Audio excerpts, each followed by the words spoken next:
नमस्कार दोस्तों, आशा करता हूँ आपकी तैयारी बहुत ही अच्छी चल रही होगी और अपनी तैयारी को बेहतर से बेहतर बनाने के लिए हमारे जीके गुरु ट्रिक्स चैनल के साथ जुड़े रहें।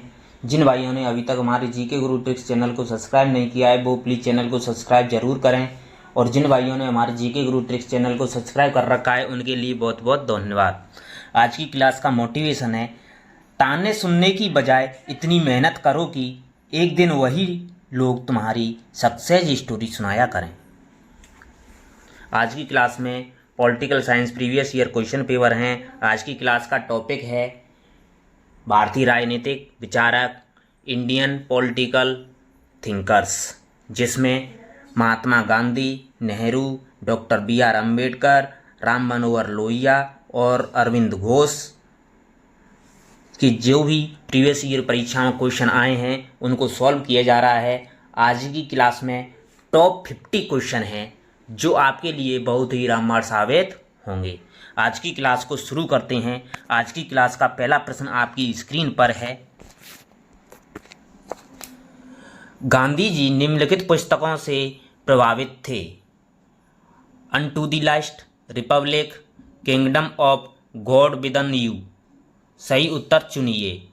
ऑप्शन ए दे रखा है 3 और 4, ऑप्शन बी दे रखा है 2 और 3, ऑप्शन सी दे रखा है 1 और 2, ऑप्शन डी दे रखा है 1 और 3। आपका सही जवाब होगा ऑप्शन डी। गांधी जी थे वो अनटू दिस लास्ट और kingdom of God within you पुस्तकों से प्रभावित थे। जॉन रॉस्कन की पुस्तक अनटू द लास्ट, इस पुस्तक का अनुवाद गुजराती में सर्वोदय के नाम से किया था गांधी जी ने। गांधी जी ने इस पुस्तक का अनुवाद सर्वोदय के नाम से किया था।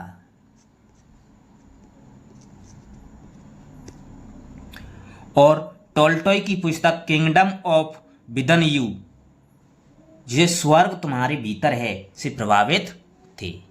इन दो पुस्तकों से गांधी जी प्रभावित थे। अतः आपका सही जवाब होगा 1 और 3। आपका अगला सवाल, यह किसका कथन है? मेरा मानना है कि मानव जाति की ऊर्जा का कुल योग हमें नीचे लाने के लिए नहीं है बल्कि हमें ऊपर उठाने के लिए है, और यह निश्चितता का परिणाम है अगर बेहोश प्रकृति के कानून का काम करना। महात्मा गांधी का, रविन्द्रनाथ टैगोर का, गोविंद रानाडे का, आर.एस. राधाकृष्णन का। आपका सही जवाब होगा ऑप्शन ए, महात्मा गांधी का। यह कथन महात्मा गांधी ने कहा था। आपका अगला सवाल,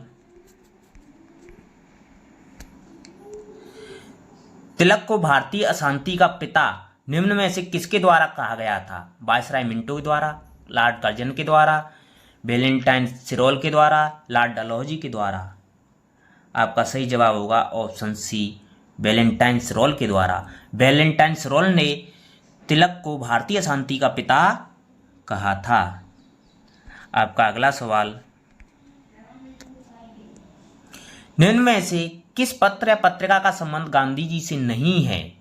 यंग इंडिया, हरिजन, इंडियन ओपिनियन, कर्मयोग। आपका सही जवाब होगा ऑप्शन डी, कर्मयोग। कर्मयोग है जिसका संबंध गांधी जी से नहीं है। गांधी जी से संबंधित पत्रिका यंग इंडिया है, हरिजन है, इंडियन ओपिनियन है, लेकिन कर्मयोग संबंधित नहीं है। गांधी जी ने यंग इंडिया में लिखा था कि मैं यह नहीं मानता कि इच्छाओं को बढ़ाने या उनकी पूर्ति के साधन जुटाने के संसार अपने लक्ष्य की ओर एक कदम की ओर बढ़ा पाएगा। आज की दुनिया में दूसरी और समय के अंतराल को कम करने, भौतिक इच्छाओं को बढ़ाने और उनकी तृप्ति के लिए धरती का कोना कोना छान मारने की जो अंधी दौड़ चल रही है वह मुझे बिल्कुल पसंद नहीं है। यदि आधुनिक सभ्यता के सही लक्षण और मुझे इसके यही लक्षण समझ आते हैं तो मैं इसे शैतानी सभ्यता कहता हूं। अतः गांधी जी कर्मयोग से संबंधित नहीं थे। आपका अगला सवाल, निम्नलिखित में से कौन सी पुस्तक डॉक्टर बी आर अम्बेडकर द्वारा नहीं लिखित है? शूद्र कौन थे, जातिभेद का उन्मूलन, इतिहास का चक्र, बुद्ध और उनका धर्म। आपका सही जवाब होगा ऑप्शन सी, इतिहास का चक्र। डॉक्टर भीमराव अम्बेडकर ने इतिहास का चक्र पुस्तक नहीं लिखी थी। डॉक्टर भीमराव अम्बेडकर ने शूद्र कौन थे, जाति का उन्मूलन, बुद्ध और उनका धर्म यह पुस्तकें लिखी थी। अम्बेडकर ने अपनी चर्चित कृति एनिहिलेशन ऑफ कास्ट, जाति प्रथा का उन्मूलन, जो 1936 में लिखी थी, जिसके अंतर्गत हिंदू वर्ण व्यवस्था का विस्तृत विश्लेषण करने के बाद छुआछूत या अस्पृश्यता की प्रथा में निहित अन्याय पर प्रकाश डाला है। अम्बेडकर ने विचार रखा है कि तथाकथित अछूत ही अछूतों के नेतृत्व का प्रदान कर सकते हैं। इतिहास का चक्र पुस्तक के लेखक राम मनोहर लोहिया हैं। इतिहास चक्र पुस्तक के लेखक राम मनोहर लोहिया हैं, अतः आपका सही जवाब हो जाएगा ऑप्शन सी। यह बी आर अम्बेडकर ने नहीं लिखी थी, यह राम मनोहर लोहिया ने लिखी थी। आपका अगला सवाल, गांधी जी के निम्न विचारों में अम्बेडकर किस विचार से सहमत नहीं थे? स्वराज, अहिंसा, न्यायवादिता, ये सभी। आपका सही जवाब होगा ऑप्शन डी, इन सभी से। गांधी जी के स्वराज, अहिंसा और न्यायवादिता इन सभी विचारों से अम्बेडकर सहमत नहीं थे। गांधी जी के अनुसार स्वराज का पौधा उस देश में पनपता है जिसकी जड़ें अपनी परंपराओं से जुड़ी हों, परंतु वह इन परंपराओं की त्रुटियों के प्रति भी सजग हो और दूसरों से अच्छी बातें सीखने को तैयार हो। गांधी जी के आदर्श समाज में राज्य की कोई आवश्यकता नहीं रहेगी। धनवान और निर्धन का भेद भी मिट जाएगा। तत्कालीन व्यवस्था के लिए गांधी जी एक व्यवहारिक समाधान प्रस्तुत करते हैं जो उनके न्यायिकता या ट्रस्टीशिप के सिद्धांत में निहित है। अहिंसा का सिद्धांत मनुष्य को हिंसा से दूर रहने की शिक्षा देता है। Doctor B R Ambedkar Gandhi ji के इन विचारों से सहमत नहीं थे। आपका अगला सवाल, निम्नलिखित में से कौन गांधी दर्शन से संबंधित है? न्यायिकता, नई तालीम, हिजरत, सर्वोदय। आपके कूट दे रखे हैं 1, 2, 4, 1, 2 और 3, 1 और 4, 1, 2, 3 और 4। आपका सही जवाब होगा ऑप्शन डी, 1, 2, 3 और 4। गांधी जी के दर्शन से संबंधित सभी हैं। न्यायिकता है, नई तालीम है, हिजरत है, सर्वोदय है। गांधी जी के अनुसार सर्वोदय उस विचारधारा की ओर संकेत करता है जो सत्य और अहिंसा पर आधारित हो, समाज में किसी के प्रति बैर न हो। सर्वोदय इस आधार पर अर्थ देता है। और हिजरत का अर्थ है स्थायी निवास स्थान से दूसरी जगह चले जाना। गांधी जी ने उन व्यक्तियों को जो आतंकपूर्ण स्थान पर रह रहे थे उन्हें दूसरी जगह चले जाने की सलाह दी है। उनके लिए हिजरत शब्द का प्रयोग किया है। आपका अगला सवाल, किसने कहा कि आधुनिक सभ्यता 4 दिन की चांदनी है? विवेकानंद ने, टैगोर ने, गांधी ने, अरविंद ने। आपका सही जवाब होगा ऑप्शन सी, महात्मा गांधी ने। महात्मा गांधी ने कहा था कि आधुनिक सभ्यता 4 दिन की चांदनी है। यह महात्मा गांधी ने कहा था। महात्मा गांधी ने हिंदुस्तान की सभ्यता को अच्छा मानते हुए आधुनिक सभ्यता को 4 दिन की चांदनी कहा। महात्मा गांधी जी यह मानते थे कि वास्तव में हिंदुस्तान अंग्रेजों के द्वारा नहीं बल्कि आधुनिक सभ्यता के द्वारा प्रभावित हो रहा है। भारत उसके जाल में फंसा हुआ है। इसलिए उनका मानना था कि हमें स्वराज के लिए अंग्रेजों से मुक्ति की बात न सोचकर आधुनिक पश्चिमी भोगवादी सभ्यता से मुक्ति पाने की बात सोचनी चाहिए। गांधी जी के वे शब्द स्मरणीय हैं कि यह सभ्यता दूसरों का नाश करने वाली और खुद भी नष्ट होने वाली है। गांधी जी ने इस सभ्यता को चांडाल सभ्यता भी कहा था। आपका अगला सवाल,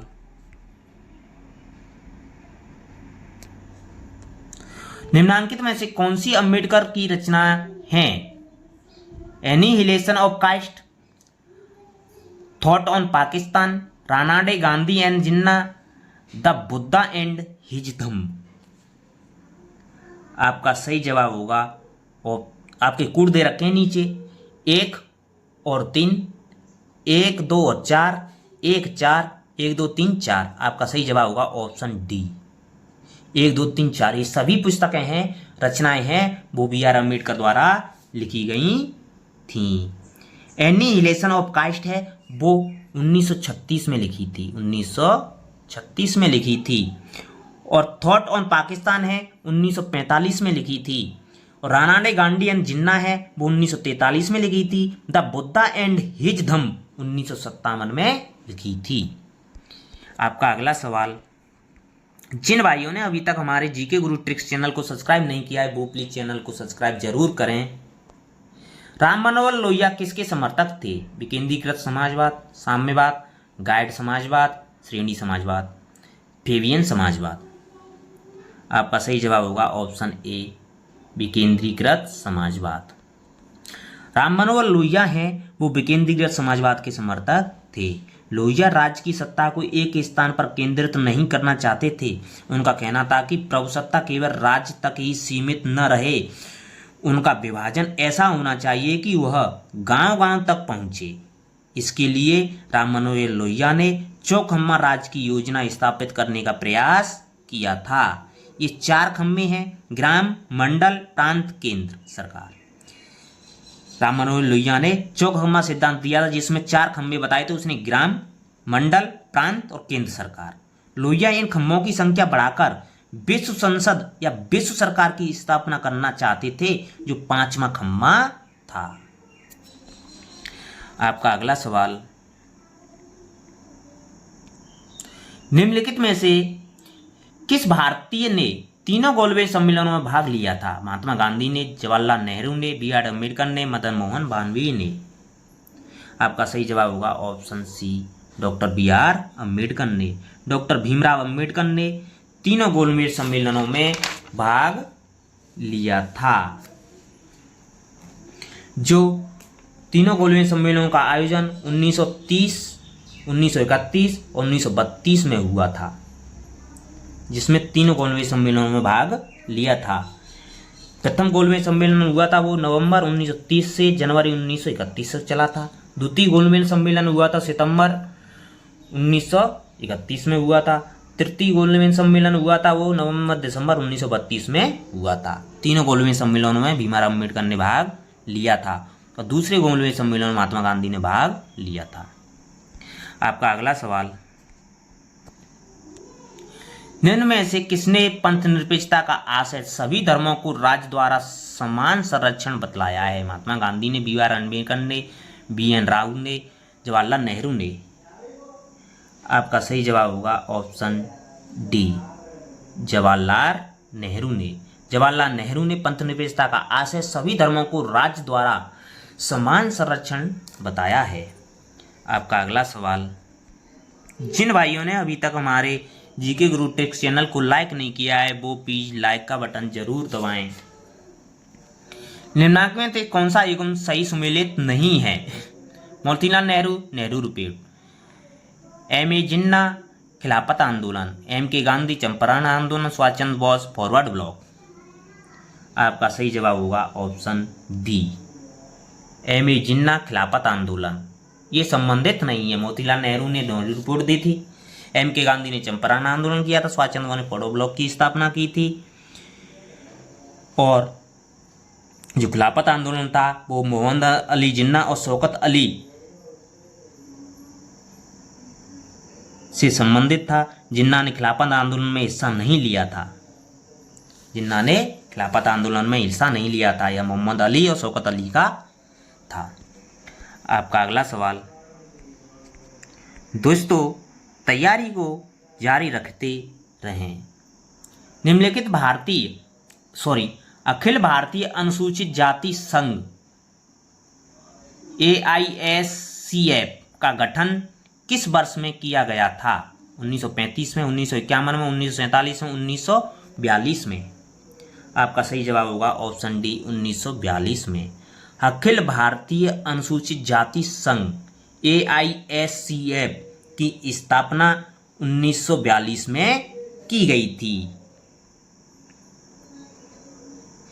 जी, आधुनिक भारत में डॉक्टर भीमराव अंबेडकर को दलित राजनीति का जनक कहा जाता है। वे दलितों के अधिकारों के लिए लड़ने वाले सक्रिय नेता थे।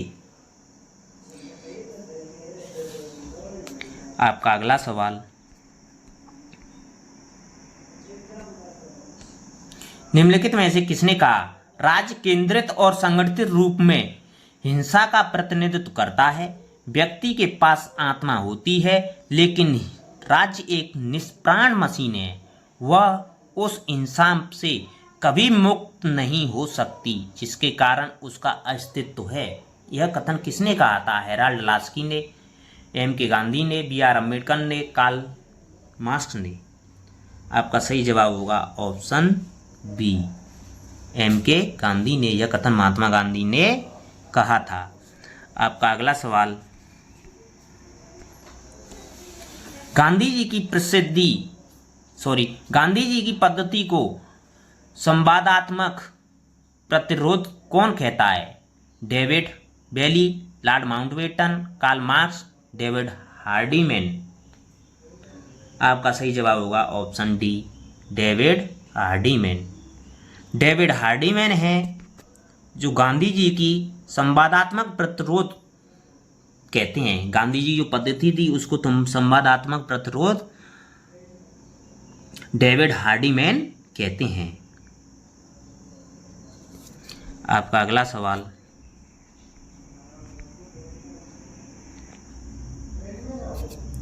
सत्याग्रह नामक प्रतिरोध की गांधीवादी पद्धति को खाली जगह के द्वारा गांधीवादी द्वंद्वात्मक कहा गया है।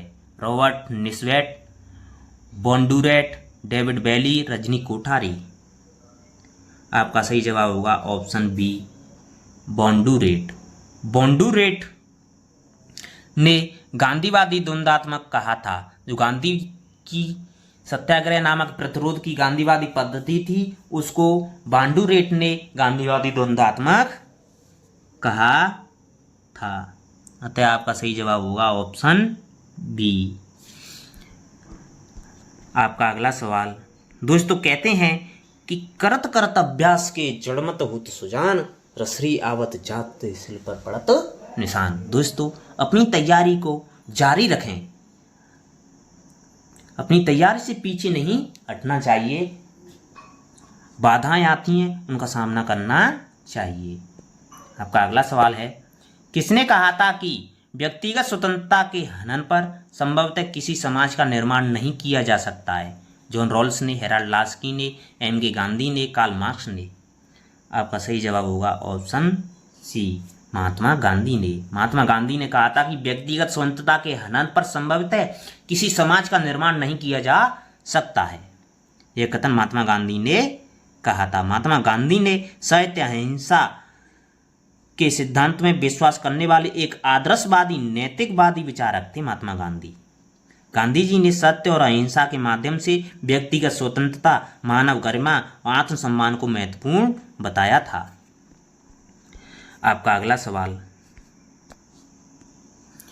अर्थशास्त्र के क्षेत्र में गांधी जी का सबसे मौलिक विचार निम्नलिखित में से कौन सा है? सत्याग्रह, स्वराज, सर्वोदय, न्यायिकता, ट्रस्टीशिप। आपका सही जवाब होगा ऑप्शन डी, न्यायिकता ट्रस्टीशिप। न्यायिकता ट्रस्टीशिप है वो अर्थशास्त्र के क्षेत्र में गांधी जी का सबसे मौलिक विचार है। गांधी जी ने आर्थिक क्षेत्र में सबसे मौलिक विचार दिया था न्यायिकता का सिद्धांत, जिसके माध्यम से गांधी जी अमीरों का आत्मिक उत्थान तथा गरीबों का भौतिक उत्थान करना चाहते थे। इस न्यायिकता के सिद्धांत से, ट्रस्टीशिप के सिद्धांत से महात्मा गांधी गरीबों का भौतिक उत्थान और अमीरों का आत्मिक उत्थान करना चाहते थे। इस सिद्धांत का मुख्य उद्देश्य समाज में विद्यमान आर्थिक असमानता को दूर करना था। ट्रस्टीशिप या न्यायिकता सिद्धांत का मुख्य उद्देश्य था समाज में विद्यमान जो आर्थिक असमानता थी उसको दूर करना था। आपका अगला सवाल, निम्नलिखित में से किसका विचार था कि लोकतंत्र सुचारू रूप से और स्वराज की अवधारणा के अनुसार तभी कार्य कर सकता है जब उसका विकेंद्रीकरण हो? जवाहरलाल नेहरू, सरदार पटेल, महात्मा गांधी, रविन्द्रनाथ टैगोर। आपका सही जवाब होगा ऑप्शन सी, महात्मा गांधी। आपका अगला सवाल,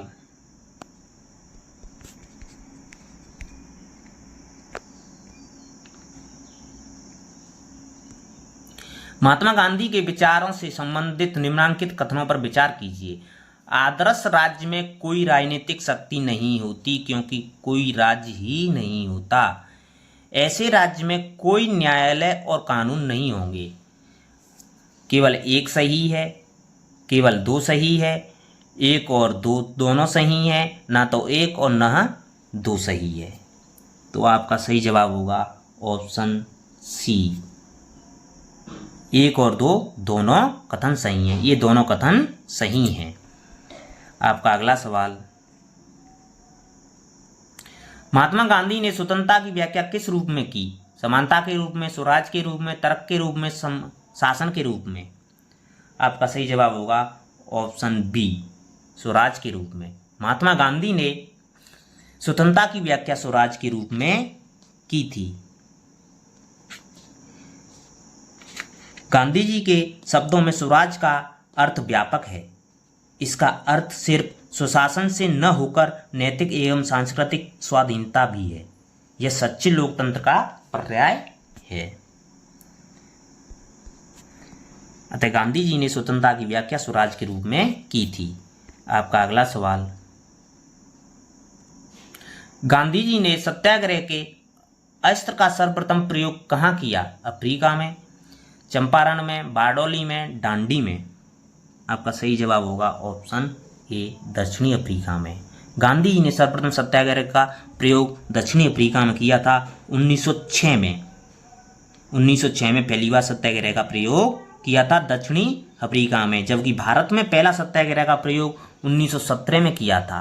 भारत में सबसे पहले सत्याग्रह प्रयोग 1917 में किया था। गांधी जी ने सत्याग्रह सर्वप्रथम प्रयोग दक्षिण अफ्रीका में किया था, 1906 में किया था।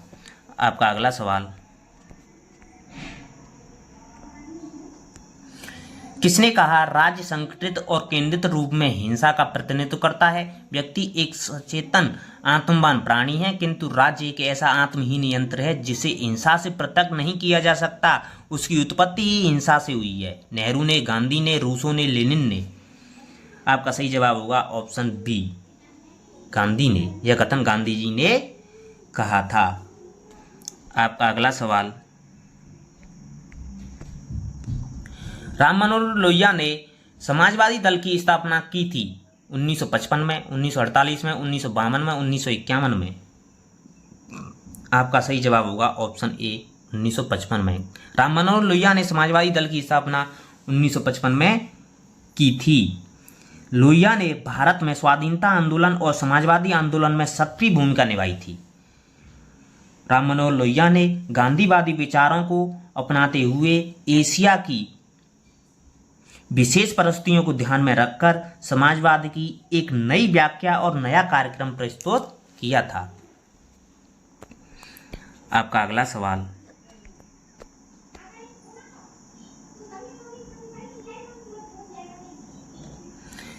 वैज्ञानिक मानववाद की अवधारणा का संबंध है अरविंद घोष से, एम.एन. रॉय से, अम्बेडकर से, जयप्रकाश नारायण से? आपका सही जवाब होगा ऑप्शन बी, एम.एन. रॉय से। वैज्ञानिक मानववाद की अवधारणा का संबंध एम.एन. रॉय से है। वैज्ञानिक मानववाद की अवधारणा का संबंध एम.एन. रॉय से है। इसकी मान्यता है कि मनुष्य प्रकृति के विकास का फल है। यह ईश्वरीय पाप पुण्य की अवधारणा को नकारता है। सही अर्थों में वैज्ञानिक मानववाद जो भारत में है, वैज्ञानिक मानववाद का सही प्रेरणा जवाहरलाल नेहरू को माना जाता है, लेकिन इसमें ऑप्शन में नहीं दे रखा है, तो आपका सही जवाब हो जाएगा ऑप्शन बी, एम.एन. रॉय। आपका अगला सवाल, निम्नलिखित में से किसने साप्ताहिक पत्रिका कर्मयोगी और धर्म को शुरू किया था? महात्मा गांधी ने, अरविंदो ने, रानाडे ने, तिलक ने? आपका सही जवाब होगा ऑप्शन बी अरविंदो ने। अरविंदो ने साप्ताहिक पत्रिका और कर्मयोगी, जो साप्ताहिक पत्रिका थी कर्मयोगी और धर्म को शुरू किया था। अरविंदो ने the life divine, the synthetic of yoga और सावित्री प्रमुख रचनाएं थीं। अरविंदो की the life divine, the synthetic of yoga और सावित्री प्रमुख रचनाएं अरविंदो की थीं। आपका अगला सवाल,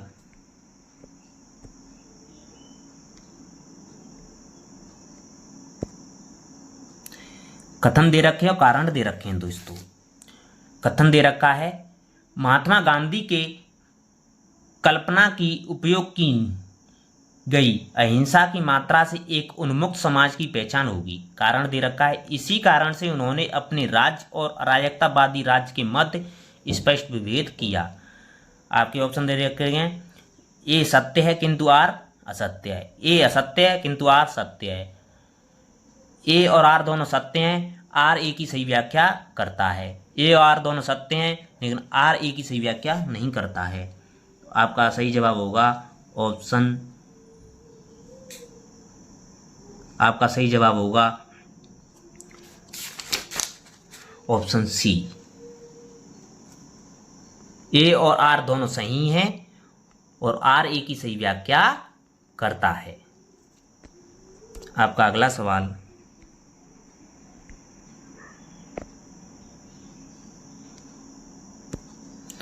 कथन और कारण दे रखे हैं। फिर राम मनोहर लोहिया का सबसे बड़ा योगदान उनका राजनीति विकेंद्रीकरण की अवधारणा का विकास है। कारण दे रखा है, उनके अनुसार मात्र विकेंद्रीकरण के आधार पर ही एक सच्चा हिंसक समाज प्राप्त किया जा सकता है। एक केंद्रीकृत समाज में मानव पृष्ठ में चला जाता है और अपनी स्वतंत्रता खो देता है। ए सत्य है किंतु आर असत्य है, ए असत्य है किंतु आर सत्य है, ए और आर दोनों सत्य हैं, आर ए की सही व्याख्या करता है, और ए और आर दोनों सत्य हैं, ए और आर की सही व्याख्या नहीं करता है। तो आपका सही जवाब होगा ऑप्शन सी, ए और आर दोनों सही हैं और आर ए की सही व्याख्या करता है। आपका अगला सवाल,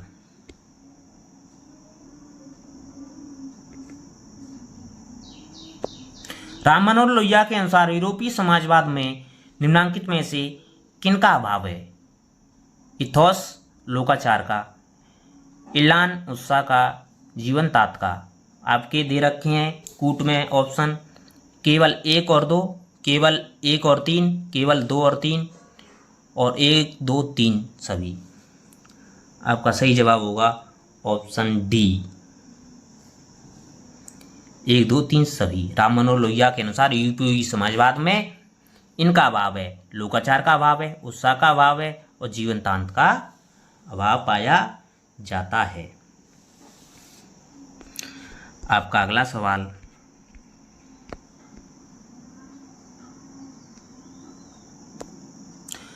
जवाहरलाल नेहरू से संबंधित निम्नांकित कथनों पर विचार कीजिए। जवाहरलाल नेहरू ने वैज्ञानिक पद्धति तथा वैज्ञानिक मार्ग में अंतर किया। उनके अनुसार वैज्ञानिक पद्धति तर्क आधारित प्रयास है तथा वैज्ञानिक मार्ग एक जीवन का तरीका है। आपके ऑप्शन दे रखे हैं, केवल एक सही है, केवल दो सही है, एक और दो सही है, ना तो एक और ना दो सही है। आपका सही जवाब होगा ऑप्शन सी, एक और दो दोनों सही हैं। जवाहरलाल नेहरू ने वैज्ञानिक पद्धति तथा वैज्ञानिक मार्ग में अंतर किया था। उनके अनुसार वैज्ञानिक पद्धति तर्क आधारित प्रयास है तथा वैज्ञानिक मार्ग एक जीवन का तरीका आता है। आपका सही जवाब हो जाएगा ऑप्शन सी, एक और दो दोनों सही हैं। आपका अगला सवाल,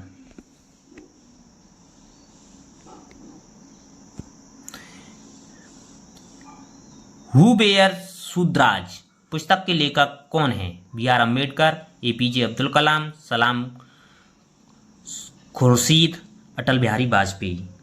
आपका सही जवाब होगा option A, B R Ambedkar.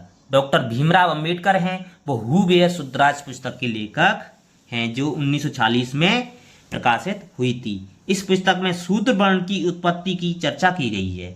इस पुस्तक में शूद्र वर्ण की चर्चा की गई है, कैसे उत्पत्ति हुई है शूद्र वर्ण की। अम्बेडकर ने इस पुस्तक को ज्योतिबा राव फूले को समर्पित किया था। अम्बेडकर ने इस पुस्तक को हु बिहेवियर शूद्राज पुस्तक को शूद्र कौन थे जो 1946 में लिखी थी, इसको ज्योतिबा राव फूले को समर्पित किया था। आपका अगला सवाल,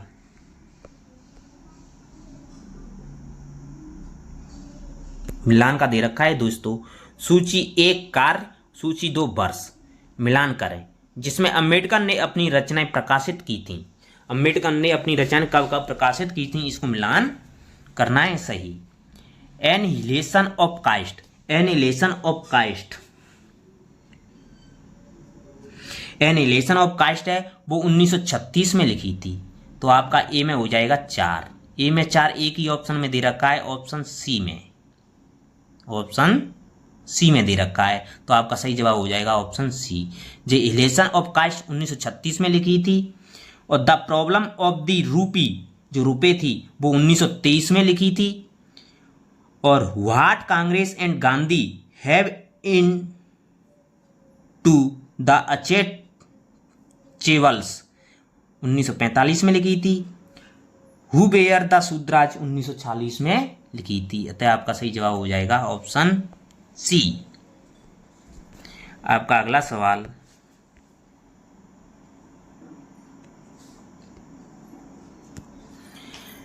उन्नीस सौ 1936 में बी आर अम्बेडकर ने बॉम्बे प्रांत के चुनाव में 17 सीटों का चुनाव लड़ने के लिए एक राजनीतिक दल का गठन किया था। राजनीतिक दल का नाम क्या था? बैकवर्ड ब्लॉक, स्वतंत्र दलित आंदोलन, backward people association, independent labour party. आपका सही जवाब होगा option c, sorry option D,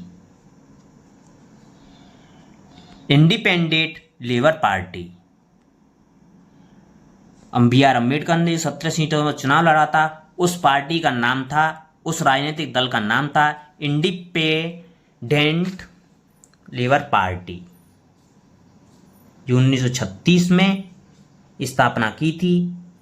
आज़ाद मजदूर सभा, जिसको आज़ाद मजदूर सभा कहते हैं, इंडिपेंडेंट लेबर पार्टी है। 1936 में बी आर अम्बेडकर ने इसकी स्थापना की थी। इस पार्टी का उद्देश्य था मजदूरों के हितों को सुरक्षित करना था, जातिगत संरचनावादी समाज एवं पूंजीवादी जागीरवादी व्यवस्था को समाप्त करना था। इंडिपेंडेंट लेबर पार्टी ने बॉम्बे प्रांत के चुनाव में 17 में से 11 आरक्षित सीटों और 3 सामान्य सीटों पर विजय प्राप्त की थी। आपका अगला सवाल, अंबेडकर ने सामुदायिक बंधन को बनाए रखने के लिए निम्नलिखित में से किसका सुझाव दिया था? उन्होंने अंतर्जातीय विवाह का सुझाव दिया, उन्होंने अंतर्जातीय भोजन करने का सुझाव दिया, उन्होंने तर्क दिया कि वर्णाश्रम धर्म की रक्षा करने वाले शास्त्रों को त्याग दिया जाना चाहिए क्योंकि ये न्याय संगत नहीं है और समाज के वर्गीकृत संगठन को वैध मानते हैं। आपके ऑप्शन दे रखे हैं, केवल ए 2 और 3 सही है, 1 2 3 सही है, केवल 1 और 3 सही है, केवल 1 और 2 सही है। आपका सही जवाब होगा ऑप्शन बी, 1 और 2 3 सही है। अतः आपके तीनों कथन ही सही हैं। उन्होंने अंतर्जातीय विवाह का सुझाव दिया था, उन्होंने अंतर्जातीय भोजन का सुझाव दिया था और वर्णा धर्म श्रम की रक्षा करने वाले शास्त्रों को त्याग देना चाहिए, इसका भी सुझाव उन्होंने दिया था। अतः आपका सही जवाब हो जाएगा ऑप्शन बी। आपका अगला सवाल,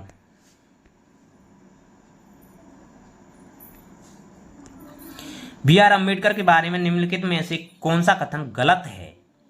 उन्होंने हिंदू कोड बिल पर मतभेदों के कारण 1954 में कैबिनेट से इस्तीफा दे दिया था। उन्होंने अनुसूचित जाति संघ की स्थापना की थी। वे इंडिपेंडेंट लेबर पार्टी के संस्थापक थे। उन्होंने 1956 में बौद्ध धर्म का अपनाया था। कौन सा कथन गलत है, इसको बताना है दोस्तों। आपका सही जवाब हो जाएगा ऑप्शन ए। उन्होंने हिंदू कोड बिल पर मतभेदों के कारण 1954 में कैबिनेट से इस्तीफा दिया था। यह कथन संबंधित नहीं है। उन्होंने मंत्रिमंडल से 1951 में इस्तीफा दिया था, 1954 में नहीं, 1951 में दिया था। तो आपका सही जवाब हो जाएगा ऑप्शन ए, यह कथन गलत है। आपका अगला सवाल, डॉक्टर बी आर अम्बेडकर के नेतृत्व में independent labour party of India ने मुंबई विधानसभा निर्वाचित 1937 में कितनी सीटें जीती थीं? 14, 15, 16, 17। आपका सही जवाब होगा ऑप्शन बी,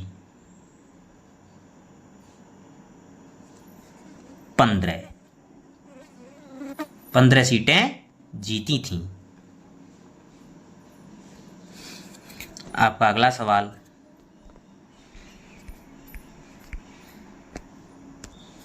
अरविंदो के चिंतन में अतिमानव का विचार निम्नलिखित में से किस विचारक से ग्रहण किया गया है? फ्रेडरिक नीत्शे, प्लेटो, अरिस्टो, कार्ल लिम्प्रेख्ट। आपका सही जवाब होगा ऑप्शन ए, फ्रेडरिक नीत्शे से। अरविंदो ने अपने चिंतन में अतिमानव का विचार फ्रेडरिक नीत्शे से ग्रहण किया है। आपका अगला सवाल,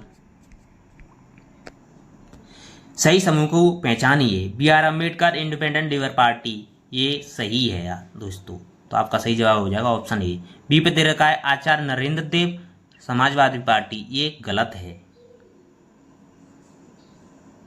सी पर दे रखा है श्यामा प्रसाद मुखर्जी, कश्मीर मोर्चा, ये भी गलत है। और डी पर दे रखा है ए के गोपालन, स्वतंत्र पार्टी, ये भी गलत है। तो आपका सही जवाब हो जाएगा ऑप्शन ए, ऑप्शन ए। आपका अगला सवाल,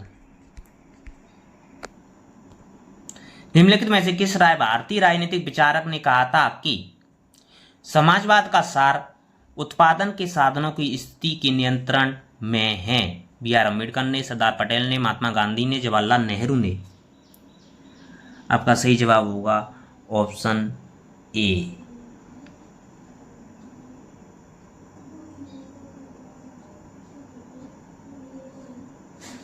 sorry option D, Jawaharlal Nehru ने। यह कथन जवाहरलाल नेहरू ने कहा था कि समाजवाद का सार उत्पादन के साधनों की स्थिति के नियंत्रण में निहित है। यह कथन जवाहरलाल नेहरू ने कहा था। आपका सही जवाब हो जाएगा ऑप्शन डी। आपका अगला सवाल,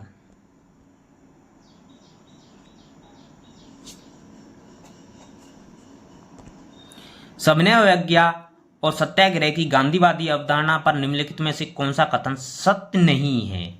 ये पहचानना है दोस्तों। सत्याग्रह सरकार के मनमाने तरीकों और कार्यों के लिए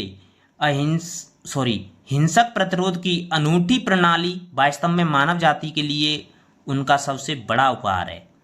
ऑप्शन बी दे रखा है निष्क्रिय प्रतिरोध की अवधारणा सत्याग्रह की अवधारणा के पूर्ण नेतार्थ को समझने के लिए अपर्याप्त है। ऑप्शन सी दे रखा है सविनय अवज्ञा वाक्यांश में विशेषण सविनय शांतिपूर्ण, विनम्र और सभ्य प्रतिरोध को संदर्भित करता है। ऑप्शन डी दे रखा है आपका गांधी जी ने सविनय अवज्ञा आंदोलन की अपनी अवधारणा को सत्याग्रह या सत्य बल का सिद्धांत कहा था। आपका सही जवाब हो जाएगा ऑप्शन ए, यह कथन गलत है। सत्याग्रह सरकार के मनमाने तरीकों और कार्यों के लिए हिंसक प्रतिरोध की अनूठी प्रणाली वास्तव में मानव जाति के लिए उसका सबसे बड़ा उपहार है। यह कथन गलत है। आपका अगला सवाल,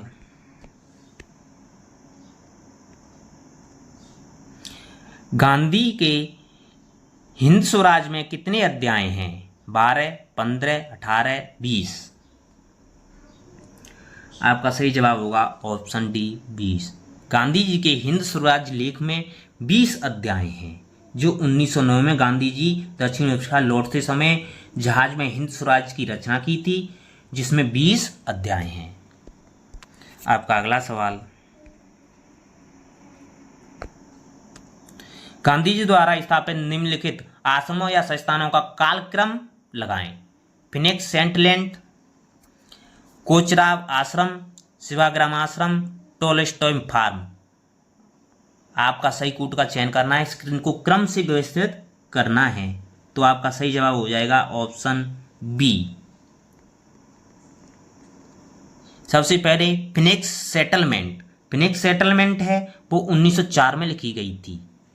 फिनिक्स सेटलमेंट की स्थापना 1904 में की गई थी। उसके बाद टोलस्टॉय फार्म की स्थापना 1910 में की गई थी। तो डी हो जाएगा। ए के बाद क्या हो जाएगा?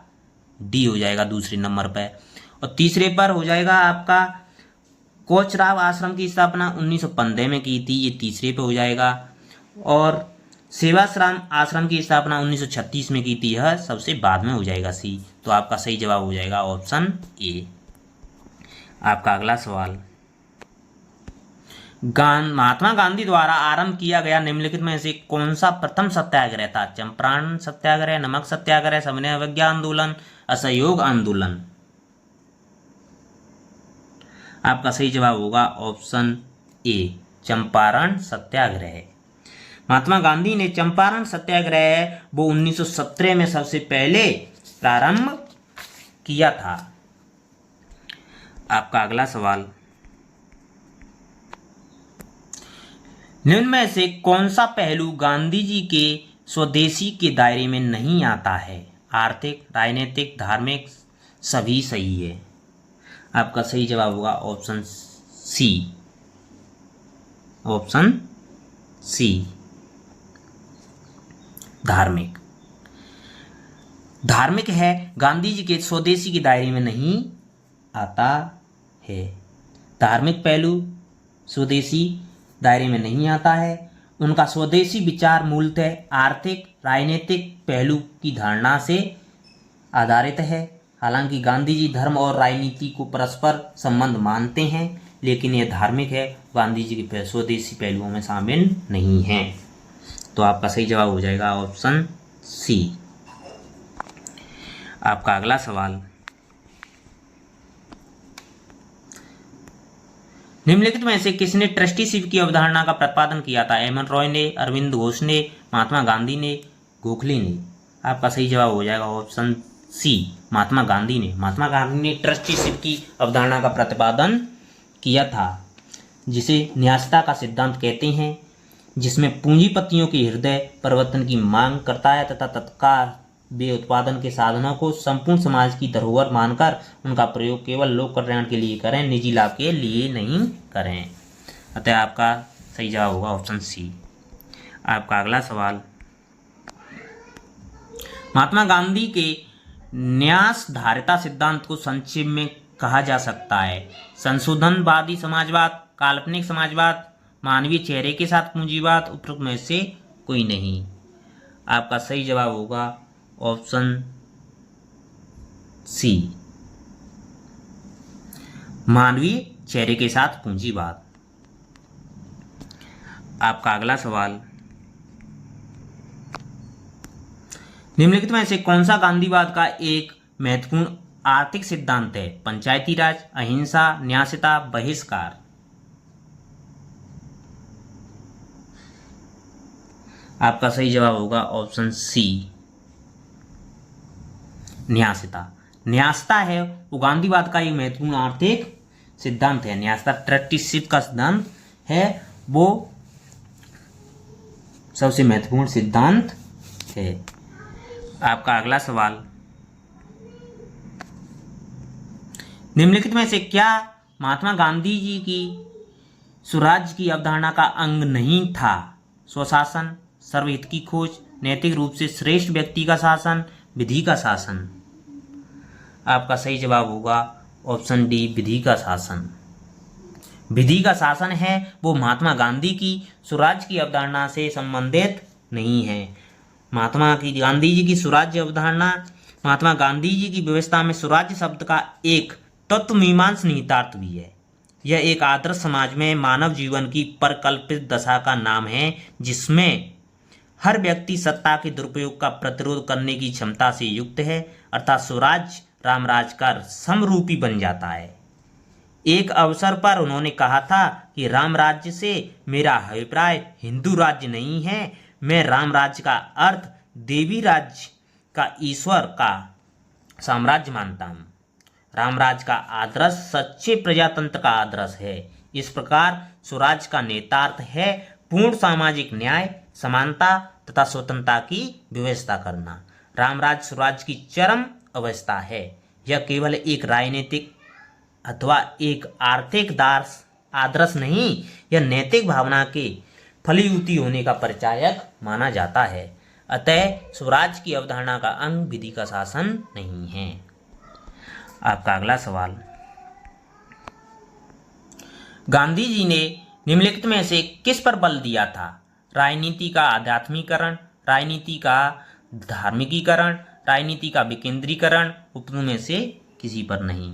तो आपका सही जवाब हो जाएगा ऑप्शन ए, राजनीति का आध्यात्मिकरण। गांधी जी ने राजनीति का आध्यात्मिकरण पर सर्वाधिक बल दिया था। सत्य, अहिंसा, ईमानदारी, नैतिकता, परोपकार, सादगी, सदाचार आदि मानवीय मूल्यों का राजनीति में समावेश करना ही राजनीति का आध्यात्मिकरण है। गांधी जी सकारात्मक राजनीतिक सक्रियता के लिए राजनीति के आध्यात्मिकरण पर बल देते हैं। वह सत्य, अहिंसा, ईमानदारी, नैतिकता, परोपकार, सादगी, सदाचार इन सभी मानवीय मूल्यों को राजनीति में समावेश करना चाहते हैं। यही राजनीति का आध्यात्मिकरण होता है। थैंक यू दोस्तों, धन्यवाद। अगर आपको वीडियो पसंद आई हो तो लाइक करें और अधिक से अधिक शेयर करें, और प्रीवियस वीडियो देखने के लिए आपकी स्क्रीन पर जो वीडियो दिखाई दे रही है उस पर क्लिक करें और प्रीवियस वीडियो देखें। थैंक यू, धन्यवाद। आपका दिन शुभ हो।